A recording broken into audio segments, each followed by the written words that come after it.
Good morning friends, তোমরা সবাই ভালো থেকো, সুস্থ থেকো।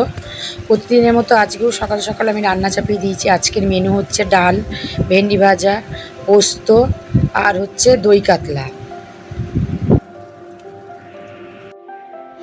তো আমার সব রান্না কমপ্লিট হয়ে গেছে। ভেন্ডি ভাজা, পোস্ত, ডাল আর এদিকে আছে দই কাতলা। চাটনিটা তো করাই থাকে। তো এবার আমি নেক্সট কাজে হাত দেবো। বর অফিসে বেরিয়ে গেছে, এবার আমি ঘরের কাজে হাত দিয়েছি। সব ঝাড়া পোছা করবো, ঝাড়া পোছা করে এগুলোকে তুলে দিয়ে ঘরটা ঝাড় দিয়ে, কাজের লোক এখন এসে গেছে, কাজের লোক ঘরটা মুছে দেবে। তো সারাদিন কাজকর্মের পরে রেস্ট নিয়ে বিকেলবেলায় ঘুম থেকে উঠে রেডি হয়েছি। বাইরে একটু বেরোতে হবে আমাকে। বর এসে গেছে আজকে তাড়াতাড়ি অফিস থেকে। বরকে মুড়ি দিচ্ছি, মুড়ি দেওয়ার পর চা করে দিয়ে আমি বেরিয়ে পড়বো।